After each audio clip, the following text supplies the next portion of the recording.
스님 안녕하세요. 오늘도 또 이렇게 스님한테 좋은 말씀, 법문 또 배움을 청하기 위해서 이 자리를 이제 열었습니다.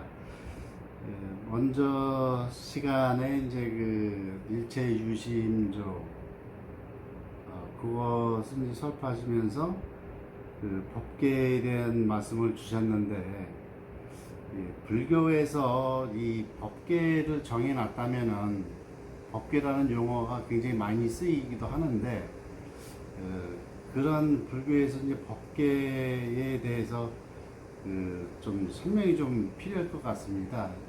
좀 우리 일반인들이 좀 알아듣기 쉽게, 다른 데서 없는 법의 세계가 있다라고 얘기한다면은 법계는 어떻게 불교에서 보고 있는지 그거에 대한 설명 좀 부탁드리겠습니다. 일반적으로 철학에서, 서양 철학에서 구분을 할 때 철학은 세 분야로 나누어집니다. 이 존재론 영역과 인식론 영역이 있고 실천론이라고 하는 영역까지 세 분야로 나누는데, 일반적인 철학과 종교는 대부분 이 존재론에 대해서 많은 논의를 하고 존재론을 앞세우는 경향이 있어요. 그런데 불교에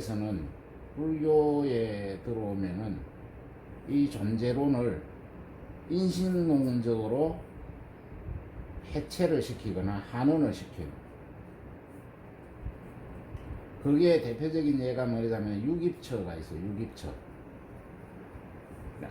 유깁처 12처 18개 이런 논의가 있는데, 이 논의가 뭐냐면은 안이비설신의 육권,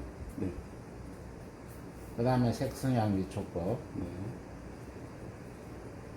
육경으로 나눠요. 육건과 육경으로 6가지 인식기관과 6가지 인식 대상으로 나누어 버리거든요. 이게 뭐냐면은 이 세상을, 이거를 일체관이라고 그래요. 일체라는 일체 존재를 인식 주체를 중심으로 다시 분류하는 거예요. 그러니까 이 존재가 본래 존재하니까 내가 눈이 색을 보니까 색이 있는 거, 색의 색계가 펼쳐지는 거고, 그죠? 귀가 소리를 들으면서 이제 소리의 세계가 인식되는 거죠. 이게 향기는 뭐겠어요? 이거는 뭐 향기의 세계도 냄새, 감각기관을 중심으로, 인식기관을 중심으로 존재를 분류를 해버려요. 존재를. 그러니까 모든 존재는 내가 인식하는 것을 내용으로 삼아서 분류를 하겠다, 인정을 하겠다. 인식되지 않는 것은 존재로 인정하지 않겠다라는 거예요. 내가 인식한 것이 바로 존재의 영역이다 이런 거예요. 내가 인식기관이 안이비설신의 색성향미촉 법이 있잖아요. 자, 그러면은 눈으로 보는 색의 세계가 있고, 귀로 듣는 소리의 세계가 있고, 코로 냄새 맡는 향기의 세계가 있고, 맛의 세계가 있단 말이죠. 이러한 것들이 각각 떨어져 있어요. 5개의 영역이 있어요. 이거를 감각기관을 전오건이라고 해요. 전오건. 이 6번째 의건을 제육건이라고 그래요. 제육건. 이 감각기관이고, 요거는 마음이라는 인식기관이죠. 요거는 이제 인식을 하되 감각기관을 가지고 하고, 이거는 마음으로 인식하는 세계예요. 그래서 색의 세계와 소리의 세계, 향기의 세계, 맛의 세계, 촉감의 세계, 이 전옥은 감각기관으로 인식한 세계를 뭐라 그러냐면 이게 세계예요. 세계라는 것은 이 앞에 있는 5가지 감각기관으로 인식하는 것을 세계라고 해요. 세계. 이게 뭐냐, 세라는 게 라우끼까예요. 라우끼까 다투예요. 라우끼까라는 게 뭐냐면 이거는 빛으로 드러난 세계예요. 형상으로 드러난 세계. 보이는 세계. 네, 보이는 세계. 형상이나 이 감각 형태로 드러난 세계. 이게 세계예요. 드러난 세계. 드러난 것들, 형상으로 드러난 것들, 형상으로 또는 요 앞에 있는 색성향 미촉으로 드러난 것들이 감각으로 인식되는 세계, 그거를 라우키카 다투라고 해요. 라우키카 다투가 있는데, 그러한 세계가 다시 이제 그를 감각기관이 통합을 하자면 마음이라는 감각기관이 네. 이 5개를 통합을 하면은 그거를 법이라 그래요. 다르마 다투, 법계라 그래요. 다르마 다투죠. 그러니까 앞에 있는 5가지 감각, 아니비설신 감각기관으로 인식한 거는 라오키카 다투, 세계라 그러고, 마음으로 인식한 세계는 요건 이미지잖아요. 그렇죠. 요거는 이제 다르마 다투, 요걸 법계라 그래요. 법 하나. 법의 세계다 이 말이에요. 법으로 펼쳐진 세계다. 그래서 이게 달라요. 그래서 결국은 이 법계도 뭐냐면은 이 앞에서 5가지 감각기관이 인식한 세계를 재구성한 거예요. 법계에는 이 세계가 이제 포함이 됐다고 볼 수도 있겠네요. 그렇죠. 법계 안에서 이 감각으로 인식한 세계를 그 요소로 삼아서 그걸 재구성한 게 이 법계란 말이죠. 그래서 이 법계가 있고 세계가 있고 법계가 있는데 불교에서는 불교의 깨달음은 이 법계를 중심으로 살펴요.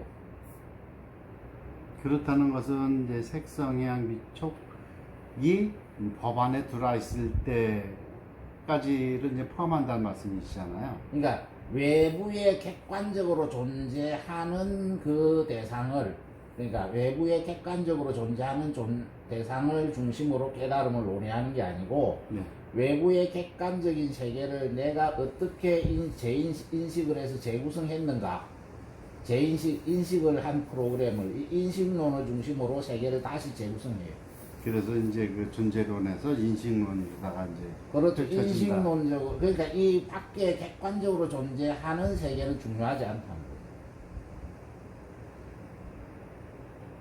그래서 법을 인식하는 그 자체를 가지고 이제 그 깨닫는 양거든요. 그러니까 여기서 이거는 실체가 없다. 무아론이에요. 실체가 무실체, 무실체론, 무아론이에요. 존재에 대해서는 가치를, 불교의 무아론이라는 것은 뭐냐면 존재론을 파기한다는 거예요. 존재론 자체를 파기해버리고 인식론적으로 환원시킨다는 거예요. 그게 법계론이에요. 존재론을 파기하고 인식론적으로 환원을 시켜버린다 이 말이에요.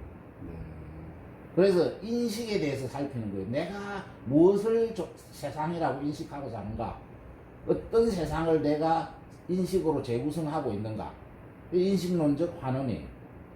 그러니까 존재, 신이 있다 없다, 자아가 있다 없다, 아트만이 있다 없다, 이 논의 자체를 필요 없는 걸로 필요 없다. 그거는 중요한 게 존재가 중요한 것이 아니고 네가 어떻게 그러한 존재를 인식을 하고 있는가, 네 인식의 내용을 재반성하는 거예요. 이것을 인식론적 환원이라고 해요.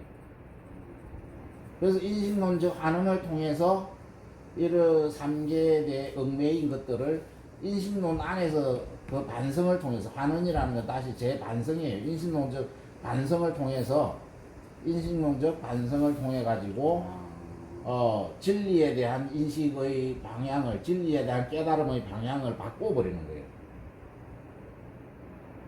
그러니까 존재론적으로 봤을 때 이거는 실체가 없다. 실체가 없다는 거예요. 무실체론이죠. 무아론이죠.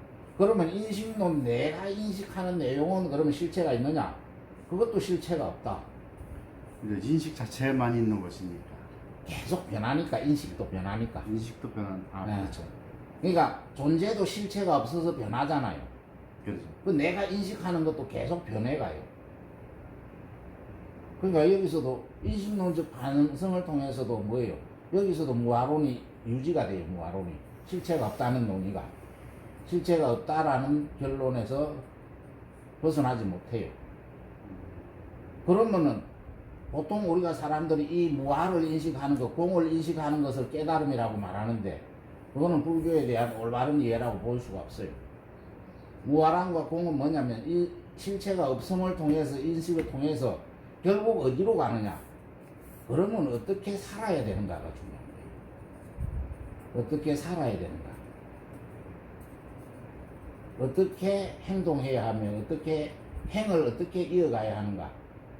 인식을 어떻게 해내냐에 따라서 인식 내용이 중요한 것이 아니라 이 인식 주체가 갖고 있는 의지, 이 의지가 까르마를 만들어요. 까르마의 주체가 되거든요. 이 의라고 하잖아요. 네. 이 의라는 건 마음의 심의식이라고 있어. 심이라고도 표현할 때가 있고 식이라고 표현할 때도 있고 의라고 표현할 때도 있어요. 그 의라고 하는 거는 이것이 까르마의 주체가 된다는 의미예요. 이 마음이.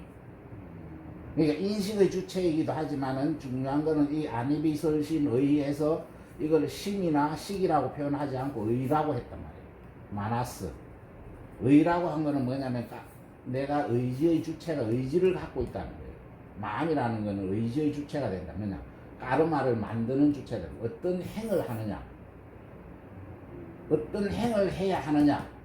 어떻게 살아야 하느냐? 어떤 행동을 일으켜야 하느냐? 어떤 행동을 하는 것이 올바른가를 깨닫는 것이 불교의 깨달음입니다. 불교의 깨달음은 존재론적인 영역에서 끝나는 게 아니고 인식론적으로 반성을 통해서 인식론적 환원을 했지만 거기서 다시 실천론으로 나아가요.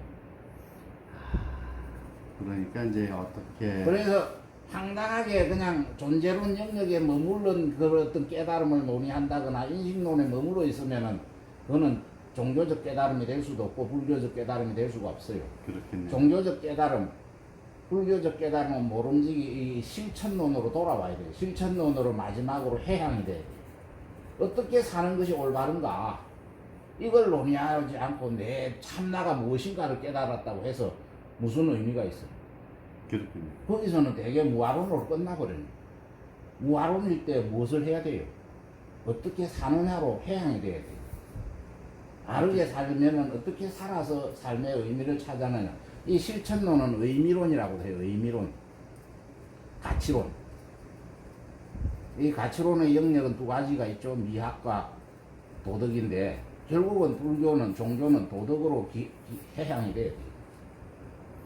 어떻게 사는 것이 바른 것인가를 깨달아야지 무엇이 나인가를 깨달아가지고 뭐해요? 나는 없어요. 실체가 없다라고 판명이 됐어요. 그러면은 그렇죠. 실천론 어떻게 살아야 하는가? 그 속에 진화론이 기항될 해양할 수 있는 진화론은 해양이 돼야 돼요. 실천론으로. 실천론으로 해양되지 않고 그냥 존재론 영역에서 무하다 공이다 이 소리 해가지고 깨달음이라 그러면 안 돼요. 그렇겠죠. 그래서 이 불교에서 이 12처라는 것도 12처의 논의에서도 우리가 이제 6입처라잖아요. 그죠? 네. 이것도 이제 보면 어떤 데서는 6입이라고 하고 어떤 데서는 6처라고 해요. 6처라고 하고 또 어떤 데서는 한역에서 보면 6입처라고 해요. 물론 6입처에서 처를 생략하면 6입이 되고 입을 생략하면 6처가 되죠. 그렇죠. 근데 이건 다 범어로는 아야따나에 똑같아요. 똑같은 아야따나를 한역을 할 때 어떤 데서는 입이라고 하고 어떤 데서는 처라고 하고 어떤 데서는 입처라고 해요.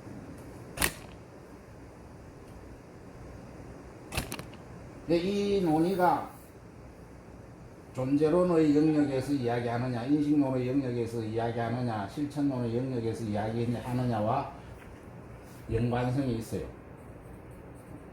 이 얘기는 다음에 하기로 하고, 일단 불교의 깨달음이라는 것은 존재론에 머물러 있지 않다. 존재론에 머무르는 것이 아니고 반드시 인식론적 반성이나 환원을 해야 된다. 인식론적 환원의 과정을 거쳐야 되고, 인식론적 환원의 과정을 거쳤을 때 필연적으로 실천론으로 해양이 되어야 돼요. 실천론으로 해양. 이 실천론으로 해양되지 않은 상태에서 깨달음을 논의하는 것은 불교 부처님의 진의에 배반한다고 볼 수 있어요. 부처님은 이 육입처서를 통해서 반드시 존재론의 영역을 초월해서 인식론적 인식론이 한원의 과정을 거쳤고 그 다음에 이 인식론에 한원된 상태에서 그 인식론에 머물지도 않았어요. 머무르지 않고 여기서 인식론에서도 인식론적 한원에서도 결론은 이 무실체론 무아론이에요. 그래서 다시 실천론으로 해양할 수 있는 거예요. 두 번의 무아론을 통해서 존재론 영역에서 무아론, 인식론 영역에서 무아론으로 그렇다면 나는 어떻게 살아야 되느냐? 실천론으로 해양이 되어야 깨달음이 올바른 깨달음이 나오죠. 그렇군요. 네. 그래서 뭐 우리가 보통 팔정도 하잖아요. 네. 사제 팔정도 할 때 이 팔정도는 뭐냐면 실천론으로 실천. 해양해달라는 뜻이에요. 육바라밀도 이제 같은 맥락 속에 그렇죠. 육바라밀도 실천론으로 해양되는 거지. 팔정도를 말을 하더라도 그거를 인식론 차원에서 논의하거나 존재론 차원에서 논의하고 있다면은 팔정도에 대한 올바른 실천이라고 볼 수가 없어요. 올바른 인식이라고 볼 수가 없어요. 팔정도나 육바라밀이 왜 의미가 있느냐 하면은 존재론과 인식론을 극복하고 실천론으로 돌아왔기 때문에 실천론으로 해양되었기 때문에 팔정도와 육바라밀이 의미가 있는 거예요. 종교적 의미가 있는 거예요. 그래서 이 불교의 깨달음이 가지는 철학적 의미, 불교의 깨달음이 어떤 철학적 의미를 주느냐라고 하는 그 부분에 대해서 반성을 한다면은 반드시 존재론과 인식론의 영역을 초월해서 실천론으로 해양되어야 한다라는 게 결론입니다. 오늘 여기까지만 하죠. 감사합니다. 너무 잘 들었습니다.